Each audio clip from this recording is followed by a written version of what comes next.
Since the late 1970s, Mark Pauline's infamous organization, Survival Research Laboratories, has been staging alarming and spectacular mechanical presentations in front of live audiences.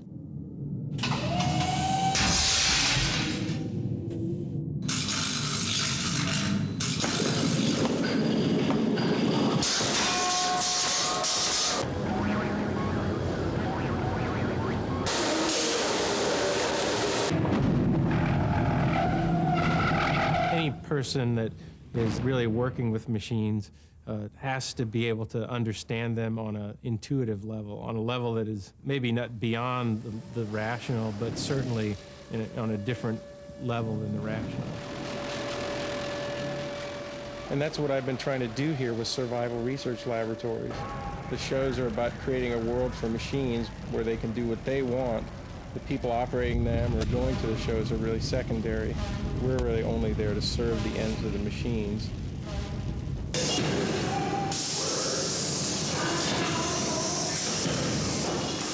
I first became aware of SRL in the very early 1980s when I saw flyers around San Francisco when I visited there and heard rumors of these machine performances. And then I saw some of the early performances, which were quite simple.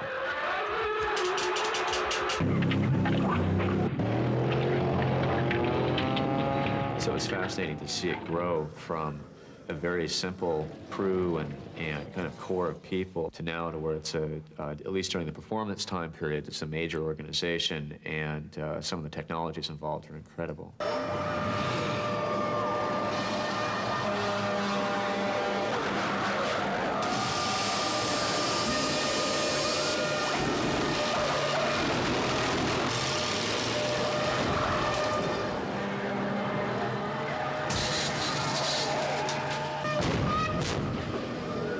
How far can you sort of play around with the power of these kind of technologies without hurting people? And how much will the audience bear? You know, how much does it take before the fun of it turns into like just panic?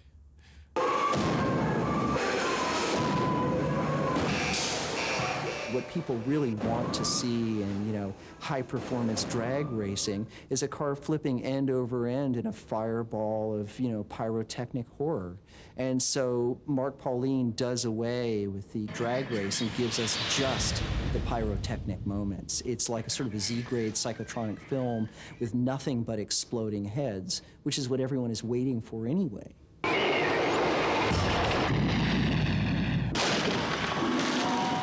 My obsessive fantasy about people's reaction to the shows would be that these machines from these shows are populating their dreams. I'm interested in creating images here that get people in their weakest moments, that like come back to them. Maybe they'll come back to them on their deathbed.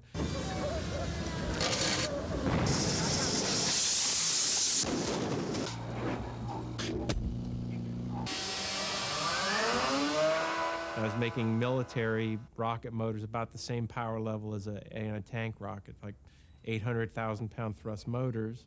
And I was handling one. It was really hot. I was handling it roughly and in a fidgety way, and it blew up and almost killed me. Basically, what it did is it blew all the fingers off my hand.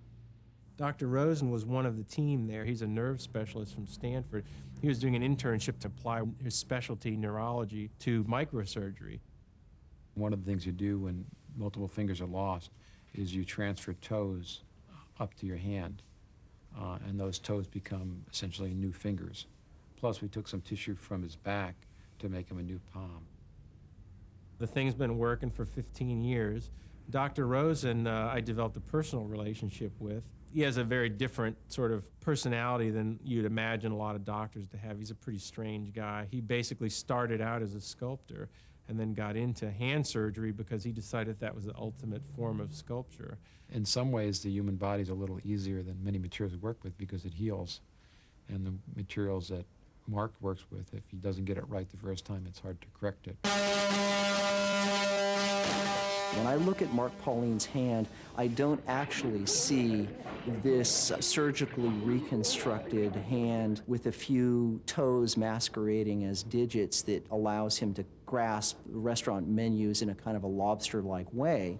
Rather, when I look at it, I think that that connects him in really a too-perfect way with a whole history of 20th century technologists, rogue technologists.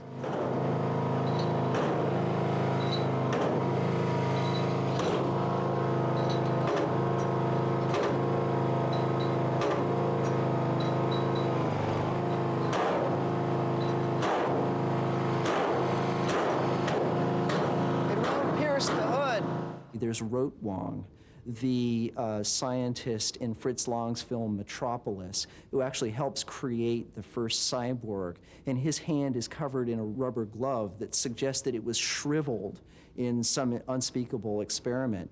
Years and years later, Dr. Strangelove in Stanley Kubrick's movie has inherited Rotwang's glove. He has dared to shake his fist at the heavens and been struck by a thunderbolt in response. There's also a sense that these physical deformities manifest spiritual infirmities. I really like the new knife attachment. I can't believe how the metal holds up. I was positive the blade was going to snap. Now, Especially on the big beak machine. there's a nice slashing too. Whoa!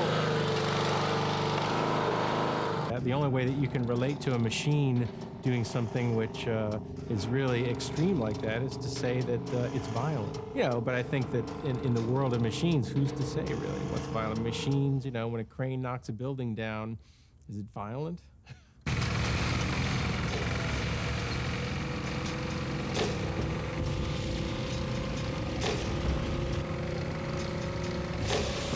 They're into being as extreme as possible. I mean, a real machine, you know, is into just like going all out, flat out, all the time, until it breaks.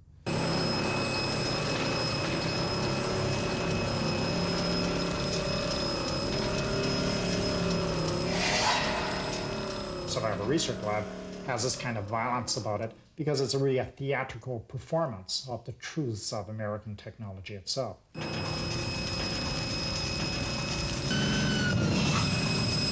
But they want to show, in fact, that the technology in America is actually eating the dominant cultural icons of the society, literally burning its way like, you know, it's like sort of like acid from a car battery poured right into the cortex, you know, into the brain tissue of the American nervous structure.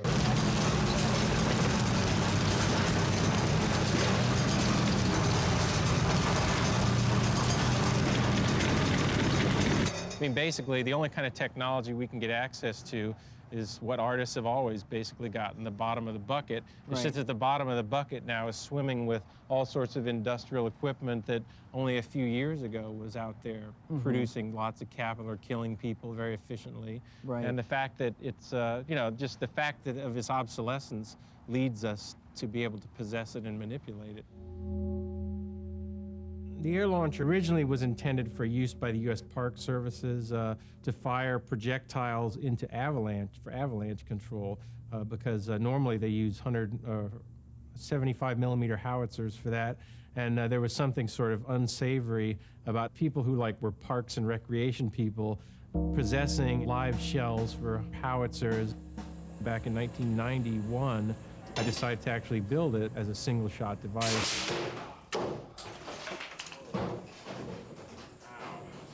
After the Gulf War, I built it into a much more complicated teleoperated machine. I just hate the idea of military people being the only ones who have the sublime experience of being able to look at something and then blow it up. I thought it'd be nice if civilians had that ability. There's a set of high-8 viewfinders, and those are connected into two high-resolution black and white CCD cameras. It's got a servo control on it, so when you move your head, the thing points wherever you look. Again, it was inspired by the whole Gulf War thing, the idea of seeing the enemy, you know, like where you look is where you can project your power.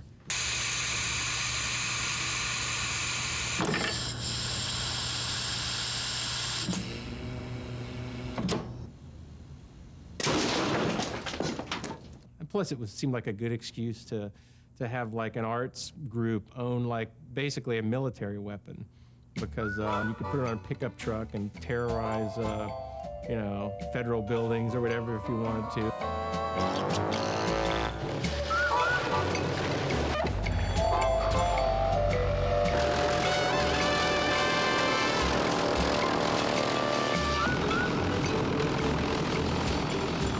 The problem really for the military now is how do you integrate the human will into the extremely powerful kinds of technologies that they have in warplanes or weapon systems. What the military has now is so good, it's starting to really seriously outpace human operators.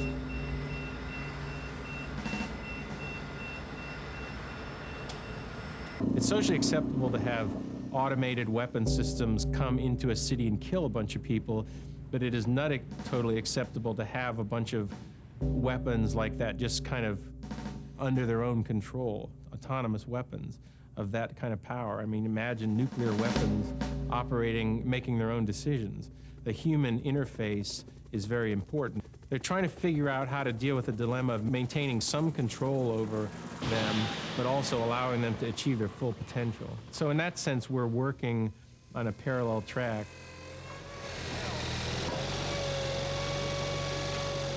Anything you can do that gives the operator that feeling of finesse and sort of comfort and that sort of silky feel to the control is going to make the machine just seem like it's working in a more effortless way.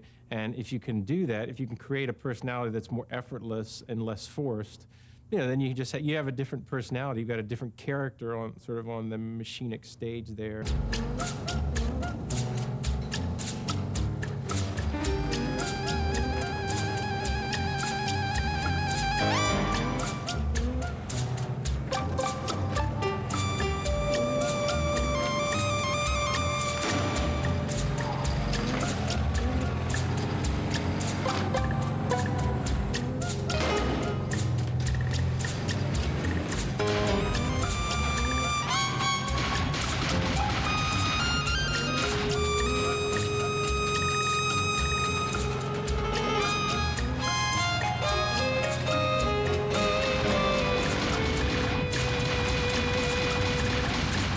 Most people think of SRL as about violence, and I don't read it like that at all. It's the most peaceful, serene shows that I've ever seen.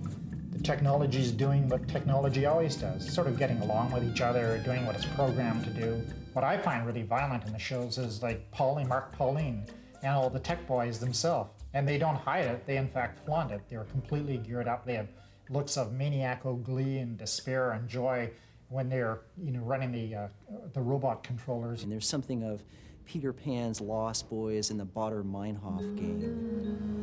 Libertarian survivalists, enclaves, dug-in war fans and gun nuts. There's a real sense of male camaraderie that borders on the homoerotic.